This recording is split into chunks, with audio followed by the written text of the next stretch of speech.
Que c'est beau! Tu te promènes avec ton ami et tu regardes le ciel. Le soleil semble un peu différent aujourd'hui, comme s'il avait une sorte d'anneau autour de lui, un peu comme un arc-en-ciel. Hé, regarde ça! Ton ami lève la tête de son téléphone. Tu ne devrais pas regarder directement le... Arrête tout, dit-il brusquement. C'est un halo solaire. Il faut trouver un abri tout de suite, à moins que tu aies le plus grand parapluie du monde sur toi. Un halo solaire est un signe de la nature indiquant qu'une tempête de neige ou de pluie se prépare. Il est causé par les nuages qui sont constitués de milliards de petits cristaux de glace flottant à 6000 mètres d'altitude. La lumière du soleil passe à travers ces cristaux, de sorte qu'elle se divise et se réfracte, comme dans le cas d'un arc-en-ciel. Ne regarde pas directement le halo solaire, c'est certes très tentant car ce n'est pas un phénomène que tu peux observer tous les jours, et en plus c'est vraiment beau, mais les ultraviolets peuvent brûler les tissus exposés de ta rétine et causer de graves lésions oculaires. Donc, ça n'en vaut pas la peine. Si tu as des lunettes de soleil, ça ne devrait pas poser de problème. Ce phénomène dure environ 40 minutes. Ces nuages sont les mêmes que ceux qui peuvent parfois causer l'apparition d'un anneau autour de la Lune la nuit. En réalité, la nature envoie des signes précurseurs de catastrophes de nombreuses façons différentes. Des arbres en forme de J peuvent signifier qu'un glissement de terrain se prépare. Comme le sol bouge lentement, les arbres prennent cette forme très photogénique. Essaie de trouver une zone plate et évite de t'approcher des arbres, sauf si tu as une force surhumaine. Tu es en train de faire une belle promenade sur la plage, du sable, du soleil, pas un nuage dans le ciel. Puis, d'un coup, tu vois l'eau s'éloigner du rivage. Soudain, tu peux même voir des morceaux de corail, de petits poissons et d'autres petits animaux marins.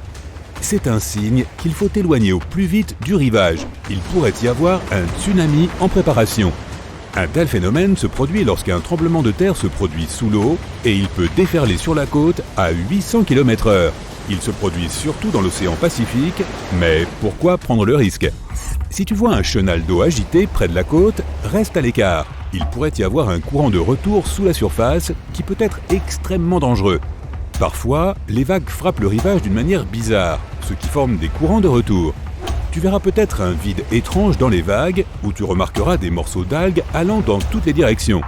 Si jamais tu te retrouves pris dans un courant de retour, essaie de rester à flot et ne gaspille pas ton énergie à nager à contre-courant. Crie à l'aide et essaie de nager parallèlement à la plage. Une fois que tu es sorti du canal, nage en diagonale vers le rivage. Si tu te retrouves dans l'océan et que tu vois un groupe de requins en train de nager, ne panique pas. La bonne nouvelle, c'est qu'ils ne viennent pas forcément te croquer. La mauvaise nouvelle, les requins essaient peut-être d'échapper à une énorme tempête tropicale ou même à un ouragan. Les requins peuvent sentir ces choses, alors quand la nature se met en colère, ils se regroupent et nagent profondément sous la surface pour se mettre en sécurité. Tu ne devrais probablement pas les suivre. Pourtant, la règle d'or depuis les temps anciens est « suis les animaux ». Les insectes, les rats et les serpents quittent leur terrier quelques jours avant les très gros tremblements de terre. Les scientifiques ne parviennent pas vraiment à expliquer comment ils savent ce qui va se passer. Il semble que les animaux puissent sentir les tremblements de terre en avance, peut-être parce qu'ils peuvent ressentir ces petites ondes de choc initiales que nous ne remarquons même pas. Et si tu vois des animaux courir vers toi, cela pourrait signifier que tu es sur le point d'être dévoré, ou bien qu'il y a un feu de forêt derrière eux. Les amphibiens, comme les grenouilles, les crapauds et les salamandres, essaient de se protéger en s'enfouissant dans le sol. Les autres courent tout simplement. Avant de commencer à courir à leur côté, vérifie si tu vois de la fumée. Tu ne voudrais pas faire un sprint pour rien. Il n'y a pas que les animaux. Tu peux aussi repérer d'autres signes avant-coureurs d'une catastrophe imminente. Par exemple, si tu remarques que tes cheveux se mettent soudainement à se dresser sur ta tête et que tes bijoux commencent à bourdonner, mets-toi tout de suite à l'abri. La foudre est peut-être sur le point de frapper quelque part à proximité. Si tu es dehors et que tu ne peux pas te réfugier à l'intérieur, assure-toi de ne pas faire les erreurs suivantes. Te tenir près de structures hautes, t'allonger à plat sur le sol, rester près d'une étendue d'eau, t'abriter sous un arbre isolé, rester dans un espace ouvert. Et n'est pas l'idée, certes saugrenue, de monter en haut de l'Empire State Building. Ce bâtiment est foudroyé des centaines de fois par an. Tu aimes le ski? C'est une activité très amusante jusqu'à ce que tu ne vois plus que du blanc. Les avalanches peuvent se déplacer jusqu'à 130 km/h, alors fais attention aux signes avant-coureurs. Est-ce que tu sens un creux quand tu te déplaces sur la neige? Y a-t-il des fissures autour de tes pieds? Peux-tu voir une énorme avalanche arriver? C'est le moment de partir. Parfois, un orage mélange sa lumière bleue avec la lumière rouge du soleil et tu obtiens un vert assez impressionnant. Profites-en à une distance sûre, de préférence à l'intérieur. Ce nuage orageux qui s'étire très haut dans le ciel signifie généralement que tu es sur le point de te faire marteler par la grêle ou pire, qu'une tornade se prépare. Trouve un abri quelque part comme un parking souterrain ou une cave. Ok, nous savons que les volcans peuvent être dangereux, mais qu'en est-il des lacs à proximité? Ne sont-ils pas dangereux aussi?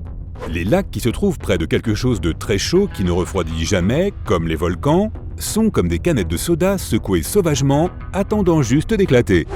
Le magma qui se trouve sous terre pousse en fait le dioxyde de carbone au fond du lac, et ce gaz reste là à attendre. Ensuite, même quelque chose de banal comme la pluie peut perturber un peu trop le lac et bam ou boum, tu vois le tableau. Plongée, natation, snorkeling, la mer peut être fascinante, mais elle est assez imprévisible. Lorsque deux courants de vagues se rencontrent, ils peuvent créer une mer croisée. Cela a l'air plutôt joli vu de loin, mais ce peut être vraiment dangereux pour les nageurs, les surfeurs ou même les bateaux. Cela signifie qu'un fort courant se déplace sous la surface. Tu te promènes sur la plage, on dirait que toutes les bonnes histoires commencent comme ça. Et tout à coup, oh, une grotte. Génial, non? Tu devrais probablement y entrer, explorer un peu et non. Si c'est la pleine lune, tu ne pourras peut-être pas ressortir de cette grotte. La pleine lune affecte la marée et la rend plus basse que d'habitude. Cette grotte est peut-être plus accessible, mais au lieu de vivre une aventure passionnante, tu pourrais te retrouver piégé là-dedans, jusqu'à la prochaine pleine lune. Alors n'oublie pas tes provisions si tu veux vraiment y entrer. Un nuage mural est l'une de ces choses que tu seras à la fois excité et effrayé de voir. Effrayé parce que tu ne sais pas ce que c'est, excité parce que… Eh bien, combien de fois as-tu vu quelque chose comme ça dans ta vie? Mais quelle que soit ton émotion, dis à tes jambes de commencer à courir. Pendant un orage, ces nuages muraux sont plus bas que tout le reste et peuvent faire jusqu'à 8 km de large. Et ils commencent à tournoyer. Tu sais ce que cela signifie. Nous sommes en 2009, en Italie. Un homme est dans sa cuisine, il voit des lumières vacillantes, il sait exactement ce qu'il doit faire. Il met sa famille en sécurité. Quelques secondes plus tard, un énorme tremblement de terre frappe toute la région. Sa famille a survécu grâce à sa réaction rapide. Il savait que ces lumières vacillantes étaient le signe d'un tremblement de terre imminent. Les gens voient ces lumières mystérieuses depuis des lustres. Certains pensent même que c'était une sorte de signe venant de l'espace. Les scientifiques ne les prenaient jamais au sérieux, mais après l'invention de la photographie, de plus en plus de preuves de ces étranges lumières sont apparues. Bientôt, ils ont compris le lien. Les lumières apparaissaient et très vite, le tremblement de terre se produisait. Après avoir creusé un peu, ils ont en fait trouvé des traces de ces lumières de tremblement de terre il y a des centaines d'années. Il y avait des flammes bleutées qui sortaient du sol juste avant un tremblement de terre. Retournons sur la plage une dernière fois. Si tu vois que l'océan prend une teinte rouge-brune, ne va pas dans l'eau ou même près de l'eau. Cette marée rouge est causée par des algues toxiques et c'est un phénomène que tu peux trouver partout dans le monde. Ces algues toxiques peuvent être là même si l'océan est d'une couleur normale. Avoir ces algues sur toi peut causer des problèmes de santé, alors si tu as été touché, rince-toi à l'eau douce aussi vite que possible.